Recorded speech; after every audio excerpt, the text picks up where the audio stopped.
This first week of July is like plugging into a lightning bolt. Unexpected shifts, breakthroughs in love and finances, and a major collective revolution beginning with Uranus entering Gemini. Hi, I'm Sarah with Life with Training Wheels, where we explore astrology, tarot, and other spiritual and natural health tools to help you stay grounded and inspired while you ride the waves of transformation.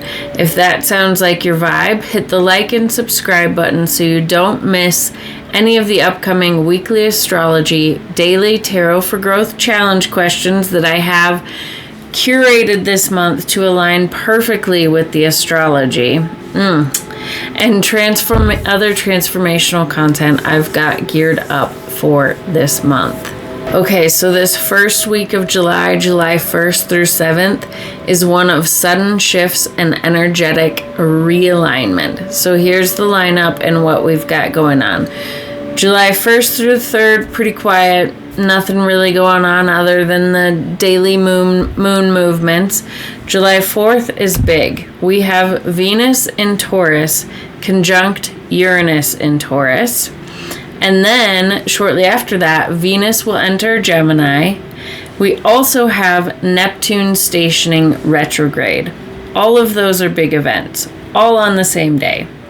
Then July 6th, we have Venus and Gemini will sextile Saturn and Neptune in Aries.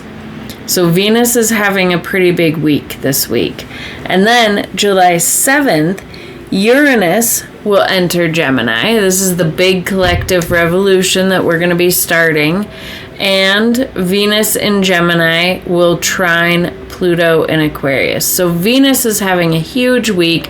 Neptune is stationing retrograde and Uranus is entering Gemini. So let's get into it. Okay, so let's start with July 4th. So Venus in Taurus conjunct Uranus and Taurus in the final degrees of Taurus. This is going to crack open, right?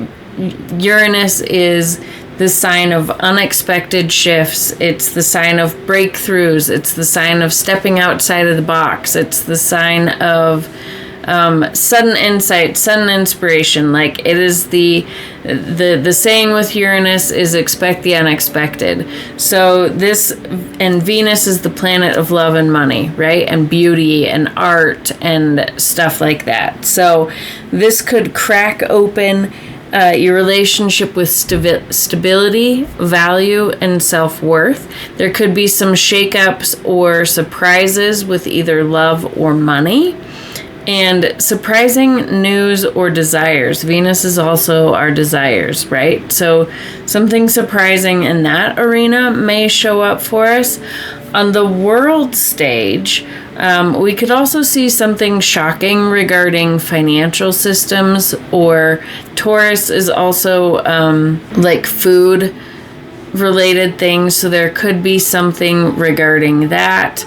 Venus is also art and things like that. So there could be, on the world stage, there could be some sudden shifts or sudden things. My guess, if it were to show up anywhere, it would most likely be in, the two main things regarding Taurus and Venus, which would be our money systems or our food systems. So keep your eyes out for that. So then that same day, Venus enters Gemini, where it will be until the end of the month. It won't leave Gemini until July 30th. So this is where connection and curiosity are going to take center stage, because Gemini is the planet of communication and our thought processes and the way we learn and communicate and all those things. So love, money, and self-worth become more fluid and flexible. Taurus is very, stable and grounded, and Gemini is kind of all over the place, wanting to do new things, wanting to explore, wanting to create. And very mentally stimulating. So now, once Venus enters Gemini, now is the time to have those conversations that you've been waiting to have. With Venus and Gemini, they should be very well received. It should be like the conversations should carry more of this like loving undertone to them. And it's a great time to express your love as well. To take, maybe since Gemini is short distance travel and things like that, maybe it's a good time to take some short trips with a loved one as well. Perhaps since Venus is in Gemini and Gemini is kind of about duality and options, perhaps you may also be presented with some options regarding love or money. So maybe if you're single, maybe you have a couple people to choose from, or maybe there's like a couple different job opportunities or something like that might show up during the month of July while Venus is making its transit through Gemini. So that is kind of more of a month-long thing. On the world stage, Gemini is kind of like our neighbors and everything. So you think geopolitically, right? That's our neighboring countries. Venus tries to bring balance and diplomacy and better negotiations and things like that. So perhaps we'll see something like that. We can certainly hope for peaceful diplomatic talks, because Gemini is also about talking things out, right? And taking a more intellectual approach to everything. But,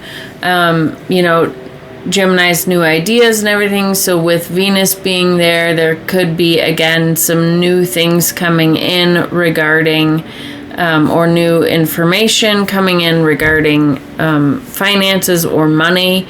Personally, worldwide, there could be new music or art or theater coming on the scene. Venus kind of represents women, so there might be in July some sort of women's movement or something like that.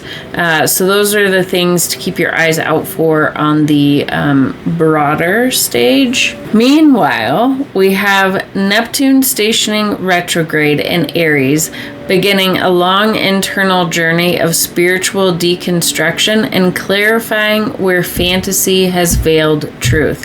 Neptune is really good at helping us expand our vision and really dream for things that we want. Like it's good at bringing our ideals to us, bringing, like, if I could have everything I wanted, if everything was perfect, like this is how I would want it, right?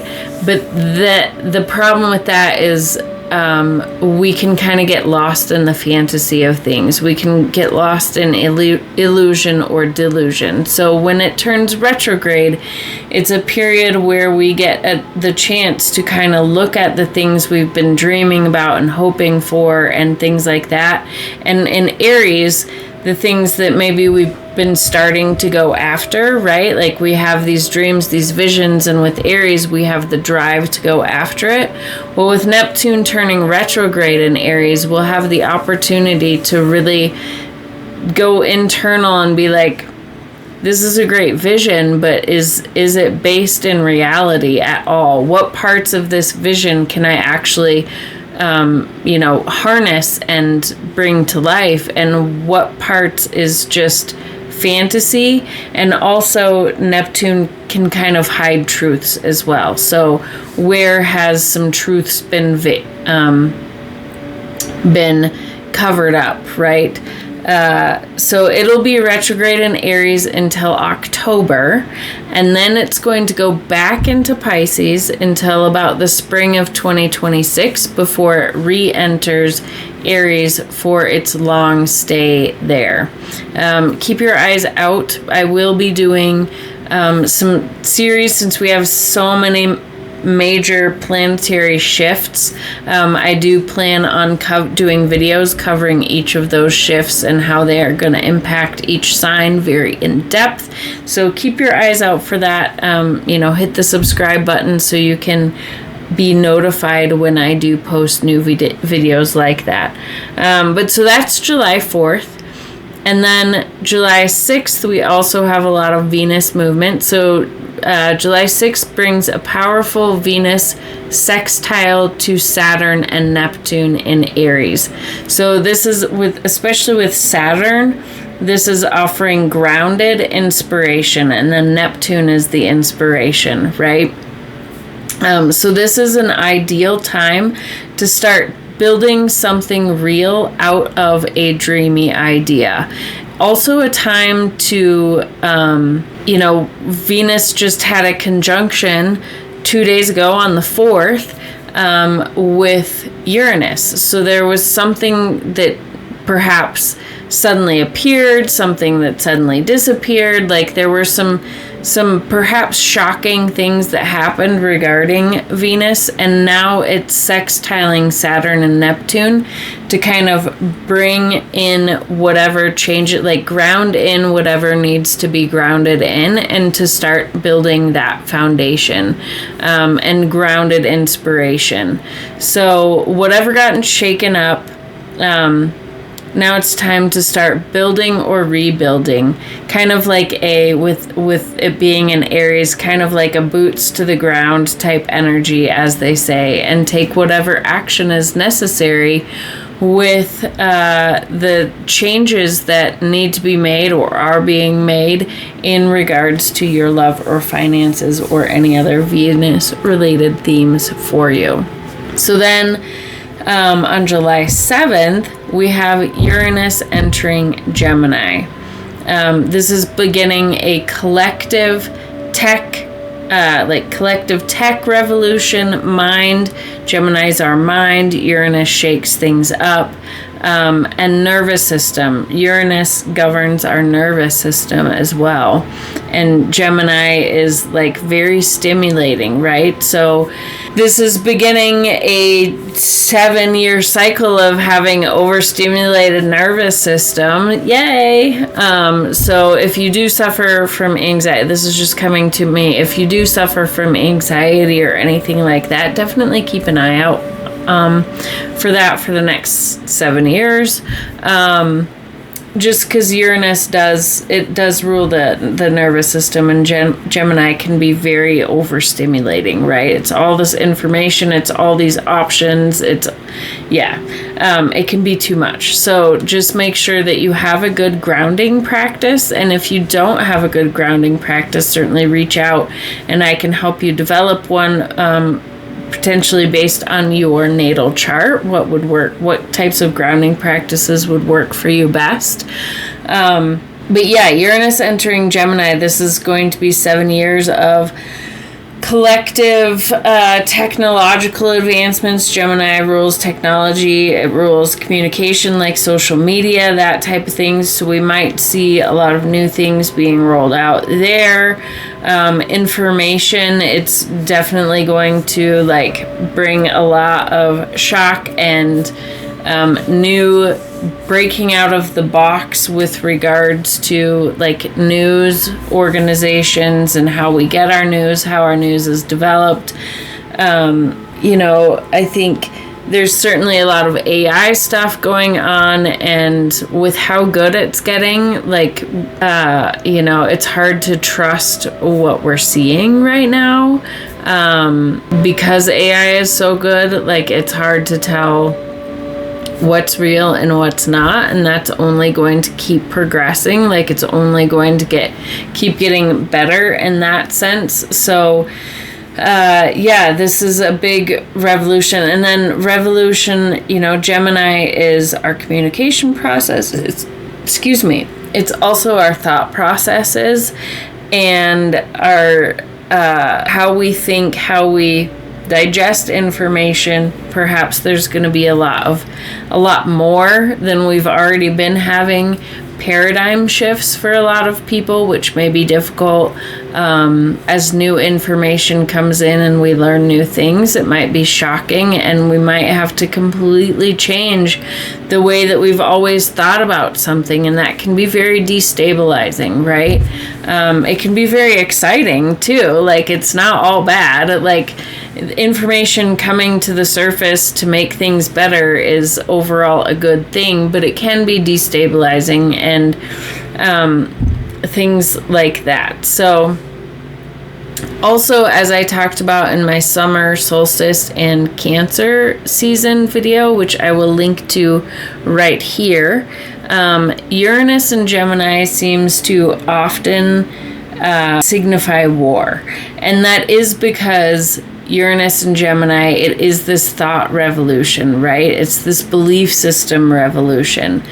So as thoughts start to change, that's kind of the first starting point of revolutions is our minds have to change. And then in order to change things, sometimes wars or revolution happen. So that's kind of why they are connected. But my hope is with Venus, at least for this month of July, with Venus, the planet of love and negotiation and fairness, fair deals, coming into Gemini ahead of Uranus, I feel like that's a lucky sign. Like, that's a lucky omen. Like, Venus is coming in to set the stage.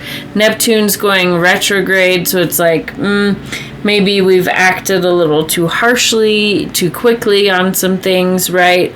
Let's rethink this. Let's get back to our values. Let's have some fairness.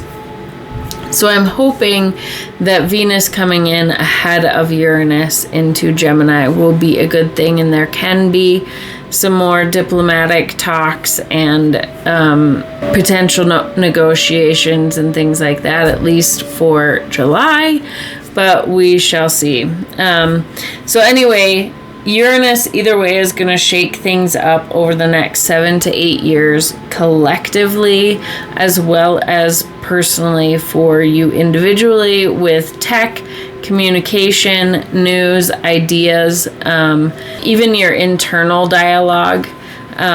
So keep your eyes out for the upcoming video about Uranus in Gemini transit. And then finally, we have Venus in Gemini trining Pluto and Aquarius. So a trine is a very supportive aspect. So this adds depth and magnetism.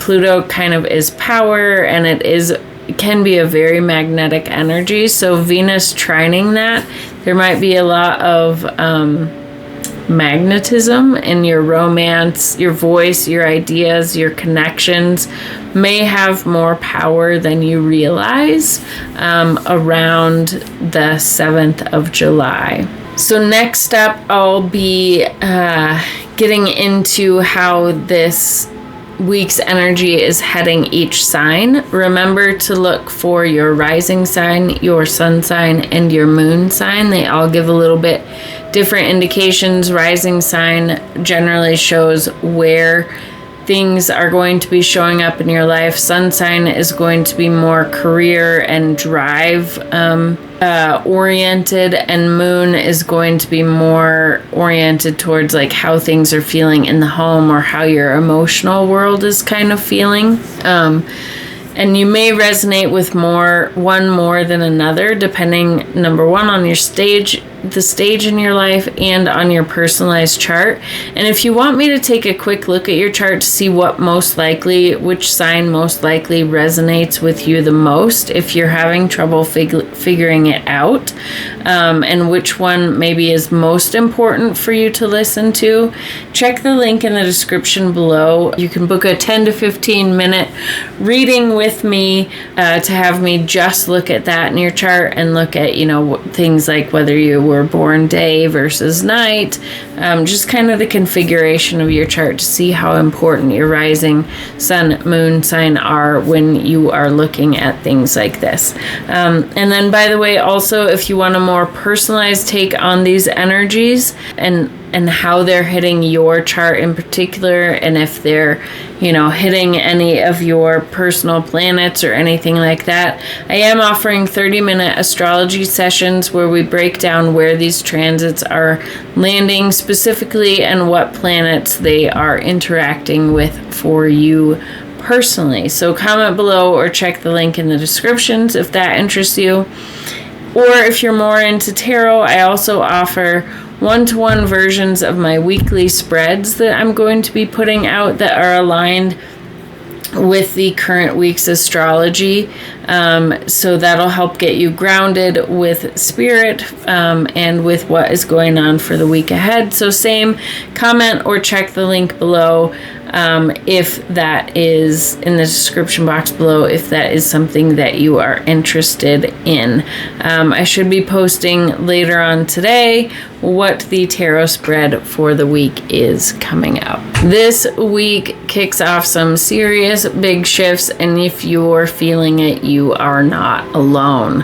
I've got a few offers to help you move through it all with more clarity and support.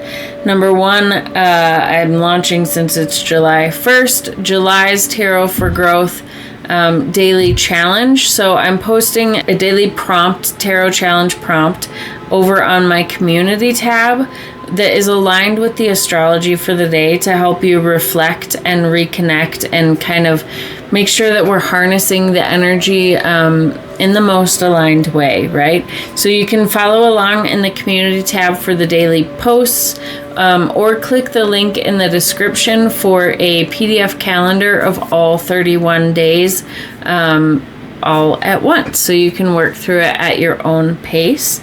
I also still have these summer solstice sanctuary offers up.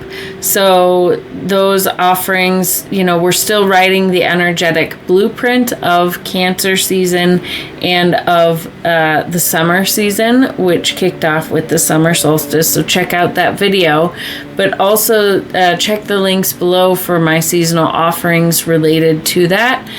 This includes free journal prompts to help you kind of get grounded in the overall energetic architecture of these summer months.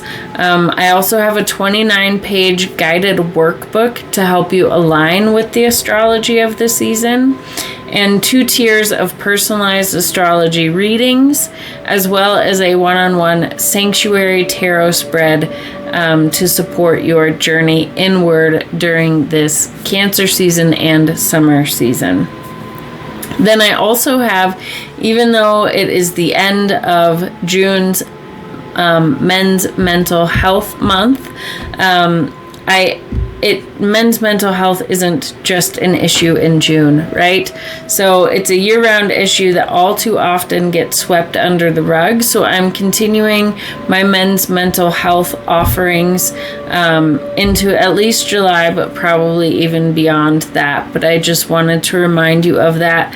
And so I've got some really powerful tools to help men reconnect with their emotional core, purpose, and inner strength, and really just to witness them and to honor them, because I feel like a lot of times they are not witnessed and just seen, and these tools can help them understand their emotional landscape and their strengths, and to really learn how to connect with it. And I also have some offers as well for spousal support, or a significant other or something like that, because I think a lot of times, especially when our men are really going through it, as a partner, we don't know how to be there for them.